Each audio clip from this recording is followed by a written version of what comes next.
जिला कलेक्टर दमोह प्रताप नारायण यादव इन दिनों ग्रामीण क्षेत्रों का दौरा कर रहे हैं और वहां के स्कूल, अस्पताल और सरकारी दफ्तरों की जांच पड़ताल कर रहे हैं। ग्रामीण अंचल के अस्पतालों में कलेक्टर को देखने मिला कि दवाओं की काफी कमी थी। उन्हें बताया गया कि जिला स्तर से डिमांड के बाद भी समय पर दवाई नहीं आती है। ग्रामीण अंचल की अस्पतालों की बदहाली देख आज जिला कलेक्टर अचानक जिला अस्पताल और सीएमओ दफ्तर जब उन्होंने दवाओं के स्टोर रूम का जायजा लिया तो जमकर नाराज हुए और 2 कर्मचारियों को तत्काल सस्पेंड करने के निर्देश दिए। दरअसल ग्रामीण अंचल से पिछले साल मांगी गई दवाएं आज तक नहीं भेजी गई थी। स्टोर रूम का फ्रीजर खराब होने के बाद भी उसमें दवाएं रखी थी। भारी मात्रा में एक्सपायरी डेट की दवाएं रखी हुई थी और स्टॉक का मिलान नहीं हो रहा था। जब कलेक्टर ने सीएमओ दफ्तर का जायजा लिया तो 16 कर्मचारी गैर हाजिर पाए गए। कलेक्टर ने इन सभी कर्मचारियों का 3 दिन का वेतन काटने के निर्देश दिए हैं।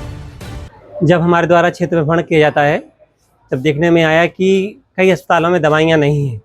जब डॉक्टर से कहते हैं कि दवाई क्यों नहीं है तो बोले सर हमने इंडेंट भेज दिया है, 3 इंडेंट भेज दिए, 4 इंडेंट भेज दिए, लेकिन दवा नहीं आती है। अंतोगत्ता हमारे जो वनिज भाई दवा कराने आते हैं उनको बाजार से दवा लेने के लिए मजबूर होना पड़ता है। इसी व्यवस्था को देखने हम आज यहाँ आए थे कि स्टोर रूम में दवा है, यदि है तो उपलब्ध क्यों नहीं कराई जा रही, उनको इशू क्यों नहीं की जा रही समय पर। तो देखने में आया कि जो 2025 के भी इंडेंट पेंडिंग पड़े हैं। 2025 में जिनने डिमांड की थी 30 इंडेंट अभी भी पेंडिंग है और 2026 के 39 इंडेंट पेंडिंग है। मतलब जबकि दवा तो ऐसी चीज है कि आज अगर इंडेंट आया, अगर अपने पास दवा उपलब्ध है तो आज ही इशू हो जाना चाहिए। प्रयास होने अधिकतम कल हर हाल में इशू हो जाना चाहिए, विदिन 24 आवर्स इशू हो जाना चाहिए, लेकिन समय पर इनके द्वारा कार्रवाई नहीं की जा रही थी। तो इन दोनों को तत्काल प्रभाव से निलंबित करा दिया गया है। साथ ही यहाँ अंदर देखने पर जब स्टॉक चेक किया गया है तो 8 चीज़ों का मिलान किया गया जिसमें 6 में विसंगति पाई गई। शासन के निर्देश हैं कि जो अपना ई दवा पोर्टल है, MP ई औषधि पोर्टल, इसके माध्यम से ही इशू होना है, इसके माध्यम से ही एंट्री आवक होना है, जावक दोनों होना है। मतलब कोई भी कभी भी स्टॉक चेक कर सकता है, स्टॉक 100% मिलान होना चाहिए। ऑफलाइन कुछ भी नहीं है। शासन के स्ट्रिक्ट निर्देश हैं, इसका पालन भी नहीं हो रहा है। साथ ही दवाइयों में विसंगति पाएंगी, कई दवाइयाँ हज़ारों ज़्यादा पाएंगी, कई दवाइयाँ हज़ारों कम पाएंगी। कई ऑक्सीजन के सिलेंडर हैं उनमें भी विसंगति पाएगी। कई फ्रीजर में जो दवाई होना चाहिए वो फ्रीजर काम ही नहीं कर रहे हैं, बंद पड़े हैं, उनमें दवा रखी हुई है, वो भी घातक हो सकती है क्योंकि डेट तो उस पर डली है कि सही है, पर जब किसी को भी उसका उपयोग करेंगे डॉक्टर लोग तो वो कहीं ना कहीं घातक हो सकती है। इसी तरह से एक्सपायरी दवाइयाँ भी बहुत सारी पाई गई। तो सारे निर्देश CMHO को दिए गए हैं कि तत्काल इसको व्यवस्थित करें और जो दोषी हैं उनके खिलाफ कार्रवाई करके अवगत कराएं।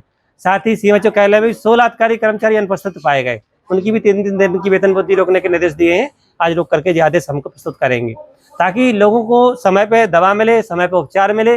जैसा कि अभी आपके सामने एक माता जी, एक भैया, दोनों आए थे कि इनके एक पेशेंट इनके आए थे दवा कराने, पर समय पे उपचार और सही उपचार न मिलने के कारण कहीं ना कहीं इनके साथ छल हुआ है या गलत हुआ है, उनको दुखी होना पड़ा है। जबकि लोग बड़ी आशा लेके आते हैं कि अस्पताल जाएंगे तो हमारे जो भी मरीज हैं वो ठीक होंगे और उनको स्वास्थ्य लाभ मिलेगा, पर समय रहते ऐसा नहीं हुआ। तो उनके लिए कमेटी बना करके दोनों केसों में विस्तृत जांच रिपोर्ट आज ही जांच करके रिपोर्ट प्रस्तुत करने के लिए निर्देश दिए हैं और जैसी भी इसमें रिपोर्ट आएगी उसके हिसाब से तत्काल कड़ी से कड़ी कार्रवाई की जाएगी ताकि भविष्य में इस तरह की पुनरावृत्ति ना हो और लोगों को न्याय मिले। बुंदेलखंड पुलिस के लिए दमोह से मनोहर दुबे की रिपोर्ट।